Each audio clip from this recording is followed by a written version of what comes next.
can have these classes and this time together. So I am a retired physical therapist, and I'm also a yoga practitioner, and I got my training through the Veterans Yoga Project, and the training is called Mindful Resiliency Training. And it's a wonderful group, and I'm so glad that I can be working with the Veterans Resiliency Holistic Clinic and providing these tools. And if you don't know about it already, on Facebook, if you go to VYP, veteransyogaproject.org/online streaming, there are classes held daily by various teachers throughout the country. And even my friend Simone, who's in Germany, are offering these various classes. And there are different styles, there's different periods of time. So veteransyogaproject.org, online streaming. And of course, all of these classes are free. So today I'm going to just talk about what I jokingly call the computer head, right? And what I mean by that is we're all spending so much time in front of the computer, and we kind of sometimes forget about our good posture, obviously. And not only do we have computer head now, we have tech neck. So we all know about our proper posture, and we're going to go through some of those steps right now. But after a while, we get into a position where we slump the spine forward, that head comes forward. I'll turn to the side so you can see what I mean. That head comes forward, and we create a whole cascade of potential problems. So perhaps you are feeling some tension or pain in your neck or your shoulders, maybe some headaches, maybe some tingling and numbness down your arms, even into your hands. So some of the things we'll talk about today can really help to alleviate those, prevent them, or minimize them if they're present.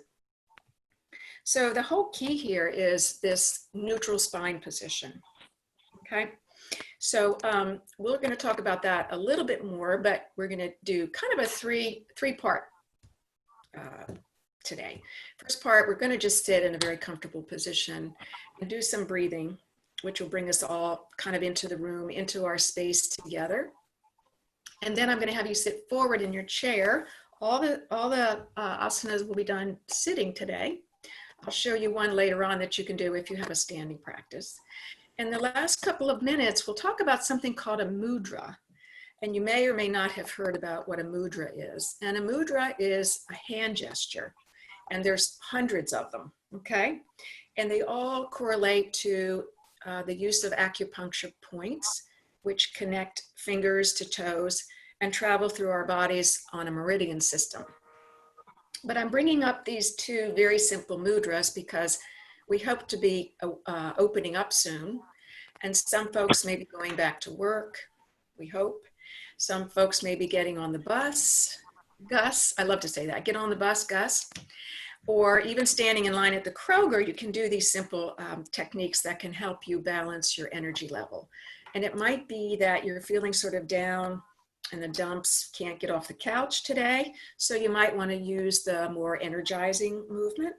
Or if you're feeling sort of agitated and you need to calm down, you can use the more calming position. So let's go ahead. I'm going to take a sip of water, excuse me. Go ahead and sit in your chair, upright position. Excuse me. And we want to get that spine in the vertical position as best you can. So go ahead and lean back and use the support of the chair. And the feet are grounded, really, really important, whether you're sitting or standing. We need to ground ourselves into the earth, ground ourselves into the floor, into the earth. And that, excuse me, that grounding really helps to establish a relationship with the earth and feel support and feel supported from the earth. It also can enable us to kind of connect with ourselves and with those in our relationships. And if you have armrests, go ahead and just gently put your arms on the armrests.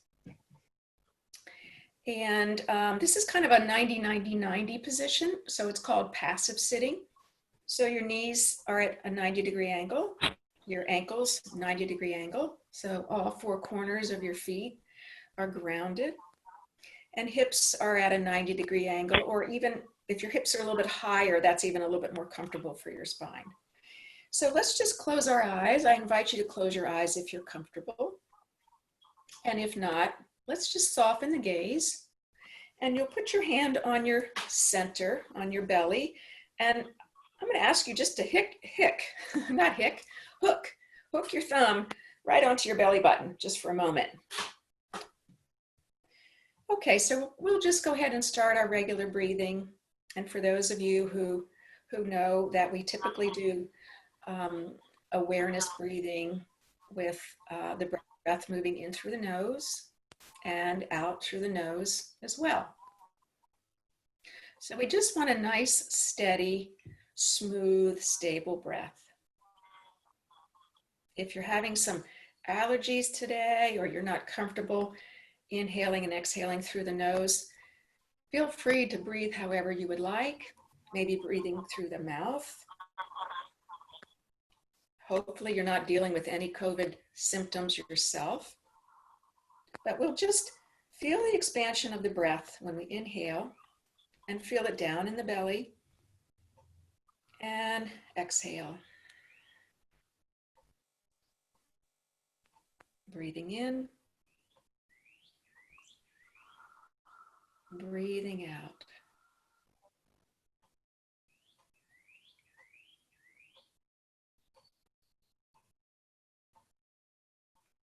Now this trunk is like a cylinder, so we're going to kind of pay attention right now and feel the sensations of the breath as an elongation. And you may even feel your spine get longer or straighter as you breathe in. And as you exhale, there's a bit of a contraction and also what we call flexion.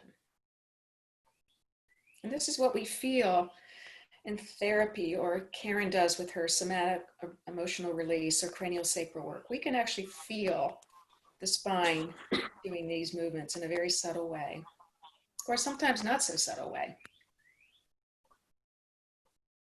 Long breath in, bringing the breath up the spine.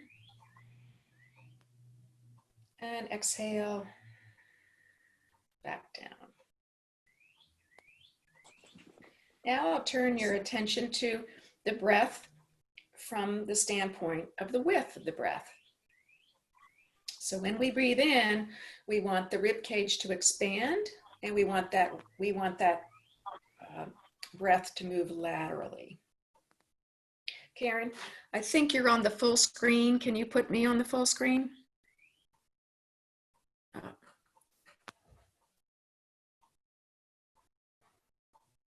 Okay, never mind.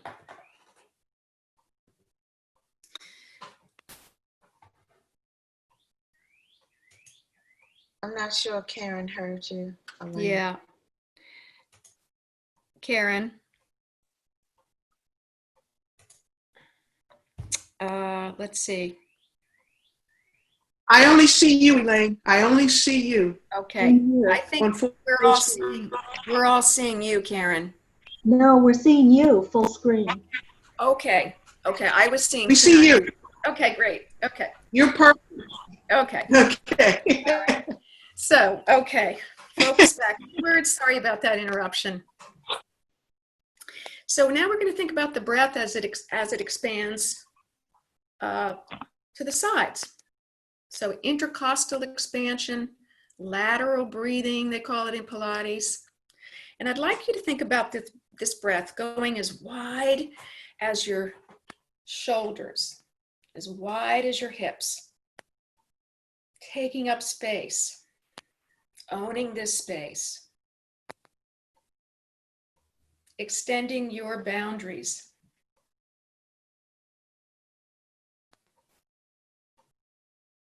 Easy, smooth, stable breath.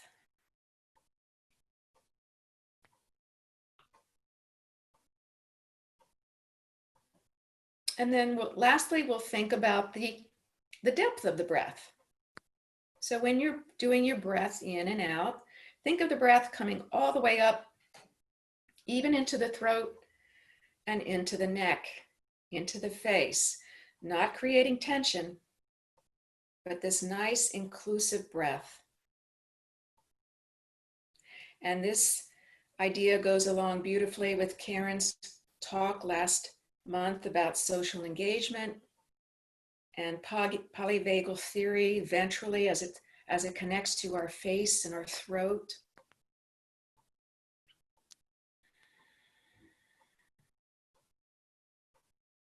And one more, breathing in, breathing out.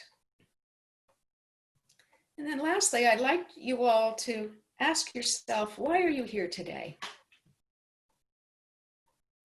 What is your intention for today's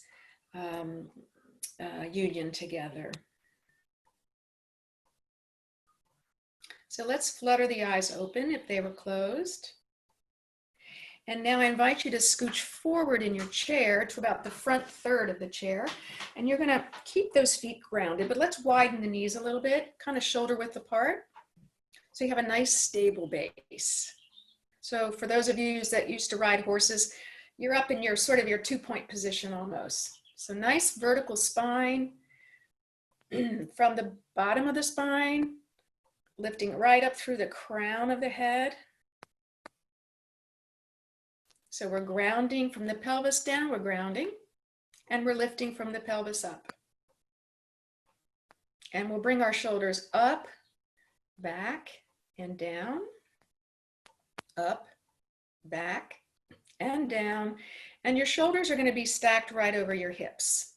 So I'm going to turn to the side so I can demonstrate a little bit better this wonderful computer head.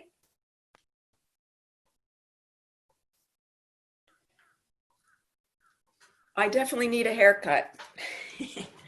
So what I mentioned before, this sort of forward posturing of the head and the neck creates a lot of stress and strain on this part of the neck, the cervical spine. So when the head goes forward, the shoulders roll forward. We limit the expansion of our breath. We lose the thoracic spine curvature, which becomes a little more excessive.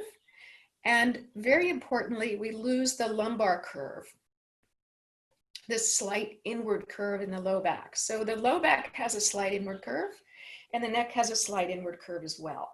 And that makes the spine very, very strong. A straight spine is not strong, okay? So if I put some pressure on your shoulders, if I was standing behind you, perhaps pushing down on your shoulders, when you're in spinal neutral, you can take a lot of force, okay? Because those bones are designed to take stress. Our ligaments and our muscles and our fascia, they have a different job. Their job is to move and to sense things. Their job is not to support weight. So when our head is in a proper neutral position, the head weighs about 12 or 13 pounds. When I go into this forward posturing, it's as if my head weighs about 30 pounds. So think about the work that the body has to do, okay, to keep that head functioning. So if you're having some discomfort and pain, tingling, maybe whatever, it's hard to, focus on your work, focus on something else. Pain sometimes overrides all of our systems and keeps us in some ways from, being resilient in other areas. So very, very important. So I know you're all sitting up straight, shoulders are up, back and down, head is in good alignment. Chin is tucked just a tiny bit, so you get rid of any wrinkles in the back of the neck. So all we're gonna do now is take a breath in. So we're lengthening, and then we're gonna turn and look over our right shoulder. Nice and easy. Inhale, center. Exhale, turn and glance over your left shoulder. Inhale, center. Exhale, turn right. Glance with your eyes as well. That affects your upper cervical levels. Inhale, center. Exhale, turn left. Nice, easy, pleasant, stable breath, and look left as well. Inhale, center. We'll do that one more time. Exhale, turn to the right. And then if it's comfortable for you, pause your breath just for a moment. And that will start the beginning of this calming process that the exhalation does with our nervous system. So inhalation tends to kind of stimulate us a little bit, or energize us, if you will. And that exhalation, as we turn left, starts the calming component of the breath. Inhale, center. Exhale, we're going to bring the chin to the chest, or that little notch in your sternum, stretching the back of the neck. Inhale, glancing up, stretching front of the neck, but I'm not dropping my head all the way back. You can kind of hear what happens when I drop my head all the way back, closing off a lot of things. And let's exhale, tuck again. Inhale, glancing up. And exhale, back to neutral. Let's check in, make sure we haven't drifted forward. And now we're going to tilt the left ear towards the left shoulder. I'm going to anchor the right arm down on the chair. We're going to keep that right shoulder from drawing up. So you can anchor it, holding onto the chair, or put your hand behind you and hook your thumb on your belt if you have one on, or just at your waist. And we're going to just stay in this position instead of moving. Deep, full, rich breaths.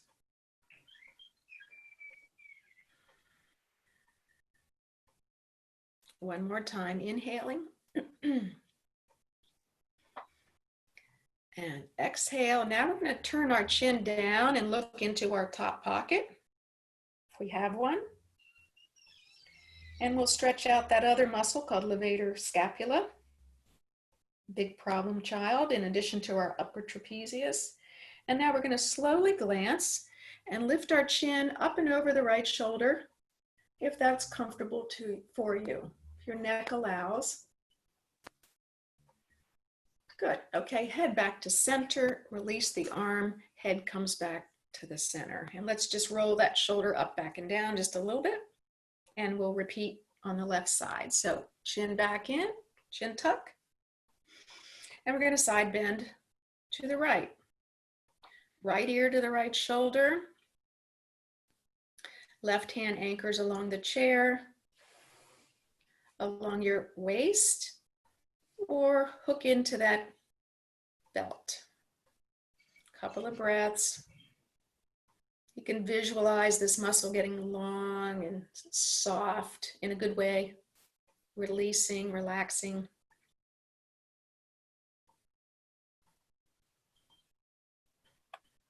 Now we'll turn the chin, look into your right top pocket.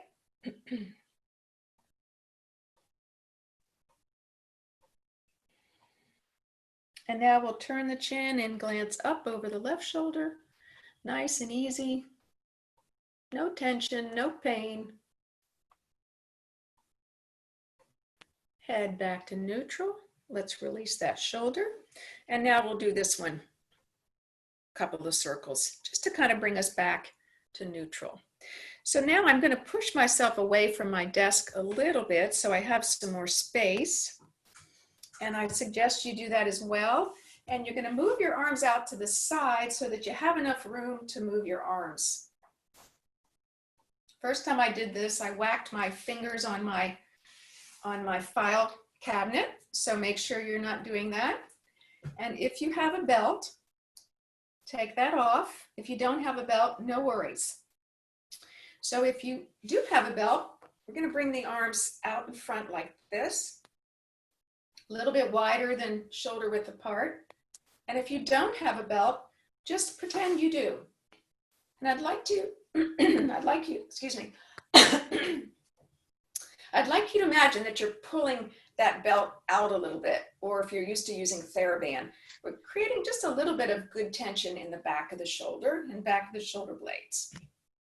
And so all we're going to do now, we're going to reach the arms up as we inhale. Good, and standing, that's perfectly wonderful. And exhale down. And again, inhale. Make sure the back doesn't arch and you're keeping that neck nice and soft. And down. And again, inhale up, grounding through the sitting bones.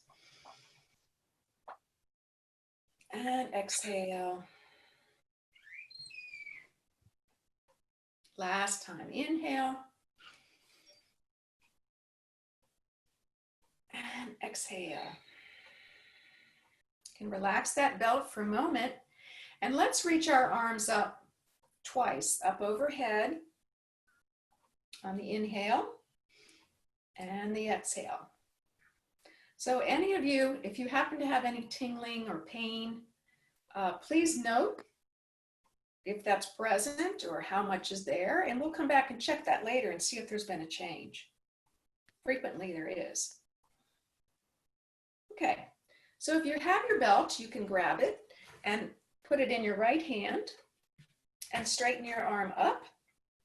If you don't have a belt, no worries. You're going to bend the elbow and reach your hand behind you like you're going to scratch your shoulders or your shoulder blades. And that left arm is going to go behind your back and your waist. Good. Couple of breaths. We're opening up the front of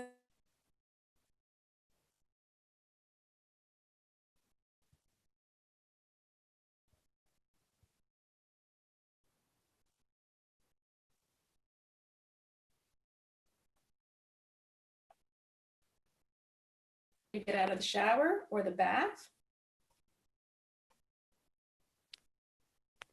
Okay, I just got a little unstable moment, but it's good to do when you get out of the shower. You've got the towel already in your hands. It's a great way to do some stretching for your shoulders. And then let's bring the arm down. And we'll switch, left arm up, so the arm's near your head if you can. Bend that elbow, reach back. Right hand goes behind. And probably you have a pretty different position, right versus left. Most of us do. Maybe you fell out of the tree when you were a kid. Maybe you had a rotator cuff tear. There are dominance patterns too, if you're right-handed or left-handed. So it's not crucial that they're totally symmetrical. Nobody cares. So let's think about moving those elbows back towards each other without popping the ribs forward, keeping that vertical spine. Good, and release down. Okay, let's roll the shoulders 2 or 3 times. Okay, this next thing is, I just call them birds.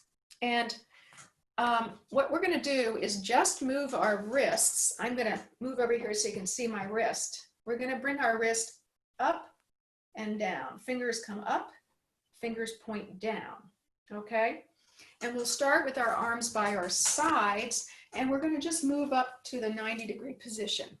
So, centering position, and here we go. Fingers up and fingers down. Fingers up and down. Now, this may not feel particularly good, but it'll feel great when you finish.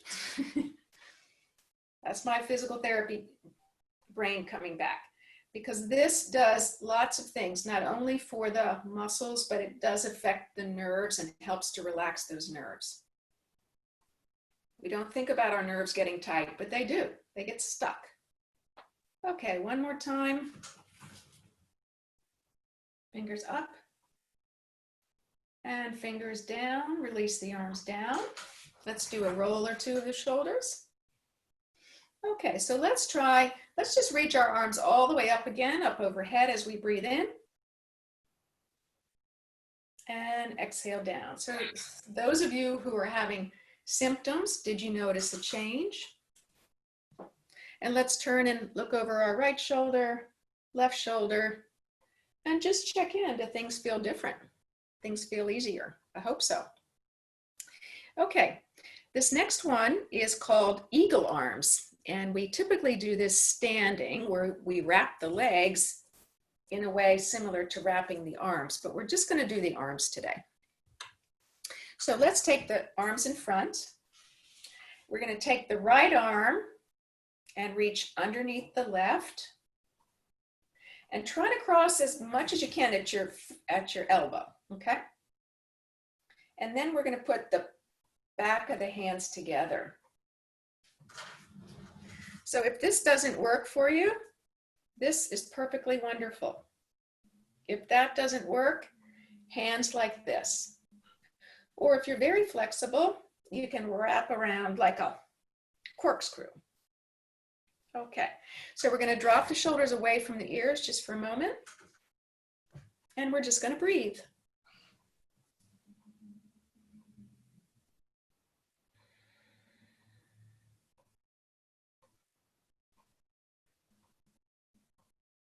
And now we're going to gently press those elbows down towards our chest. Hands are going to come forward like a little teapot, and we're going to gently bend forward. So this is a flexion, stretching of the back. I'm a little teapot. Good. And come on up. Good. And now we're going to have the arms in front. And this time the left arm. Okay, left arm. I have my watch on my left arm. Left arm's going under. And you can give yourself a little pat on the back for getting here today. Yay. Good job, everyone, for doing something positive for you, for your health. And then we'll find that position of comfort. Palms together, back of the palms together, or a wrap. Doesn't matter which one. Shoulders away from the ears gently, neck is free, and we're just going to breathe.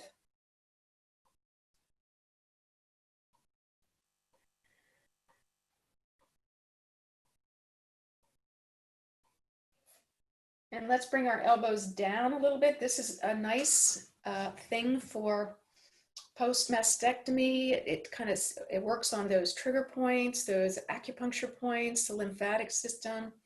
And we'll go ahead and pour our little cup of tea. Hands come forward, and we're going to flex down just a little bit. Now we're stretching the back of the shoulders, scapula.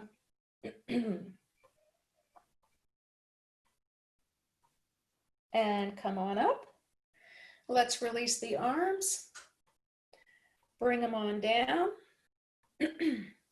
Okay, this next position is a little bit more for strengthening and endurance of the muscles that allow us to keep ourselves in position.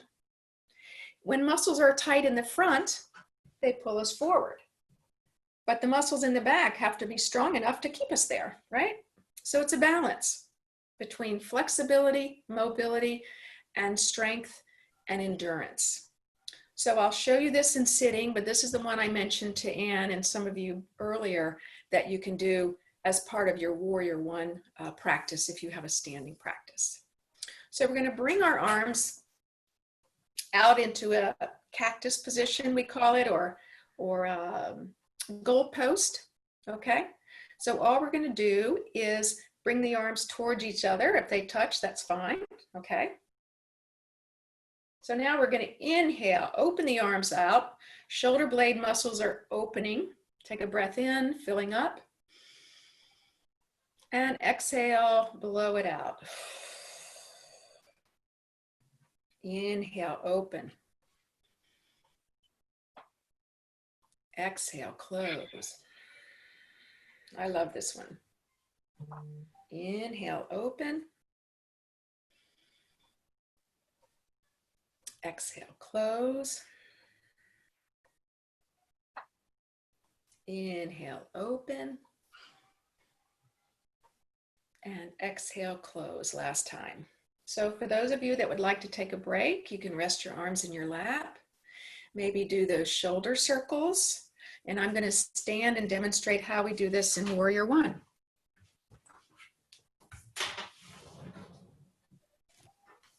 So Warrior One foot's in front, one's in back, turned out a little bit. And your back leg is your stable leg, very strong, especially the outside border of your foot. I'm not going to try to show you this, in my full body position. So Warrior One looks like this. Arms are up. And it can be a potential pre-back bend movement or asana. So instead, I'd like you to bring your shoulders forward of your hip a little bit. And now when we do these movements, inhale, exhale, it becomes more of a strengthening movement for your upper back, lower back, actually, as well, and your neck. So you can do this cactus. You can shoot your arms up and exhale the cactus. Inhale up, exhale to cactus. Okay, so I'm going to turn my back foot, stepping forward.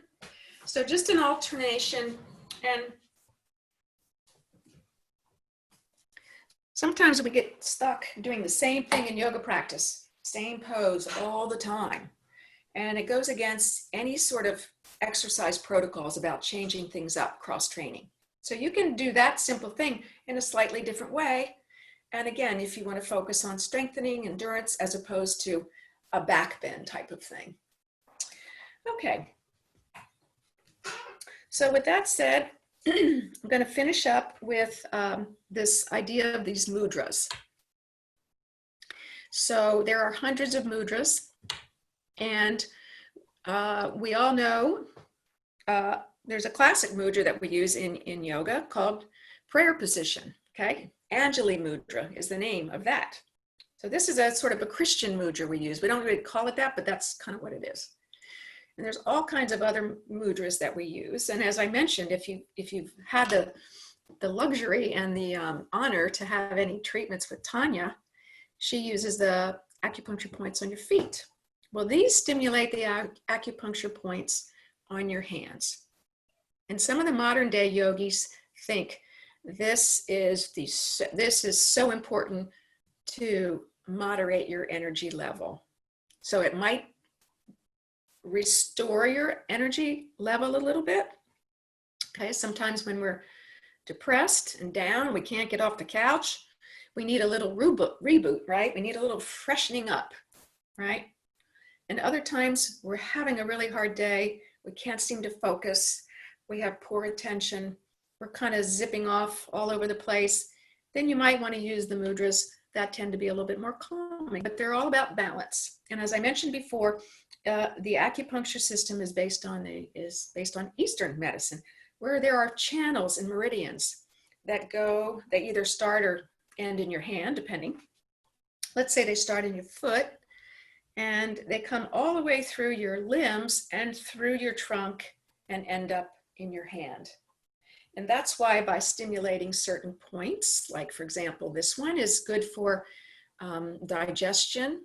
There's certain ones for respiration, okay, for the immune system. So if there's any interest, maybe next time I meet with you guys, we could do a couple of them that are supposed to be supportive of the nervous system, and obviously the respiratory system with this COVID stuff going on.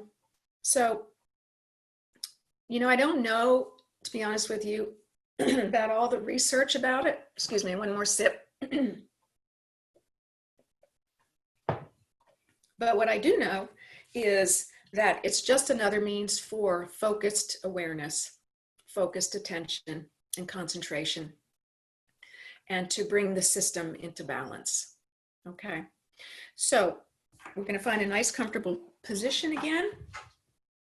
And I'm going to kind of cue you in a little bit. We're going to do one position where your hands are, it's not a tight fist, it's a gentle fist. Fingers are closed, but not clenched. Look, when I do that, look what happens in my neck. So we don't want that. And the thumbs are going to be turning out like you're hitchhiking. Okay. So this is the position when you rest your thighs, rest your fists on your thighs. That tends to be sort of that little positive refreshing. I'll say refreshing or reboot. That 3 o'clock reboot that all of us computer heads need, right? So I invite you to close your eyes if you're comfortable. And all we're going to do once again is to breathe.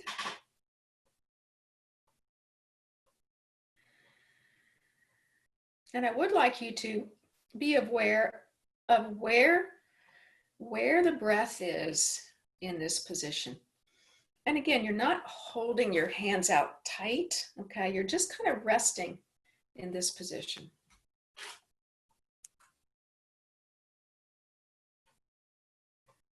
So at the beginning, we talked about length, width, and depth of the breath.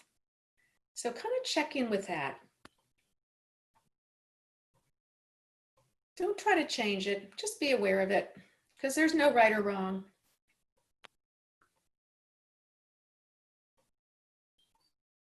And again, where's the location of the breath?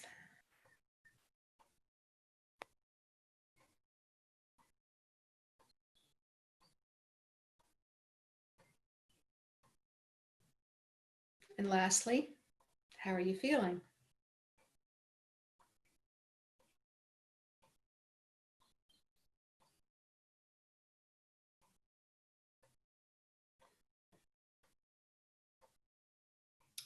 Okay, our final mudra today.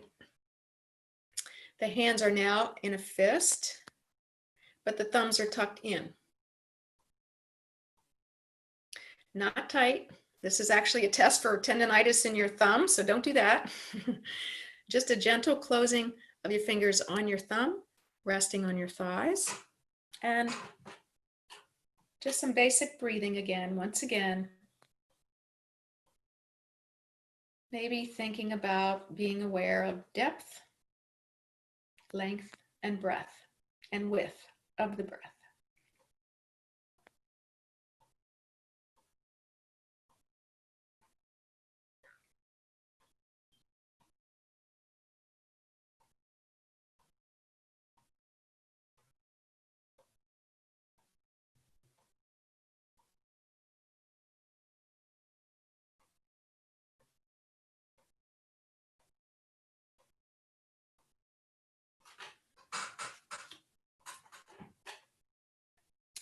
Okay, one more breath. Let's flutter the eyes open if they were closed. Kind of bring our awareness back into the room.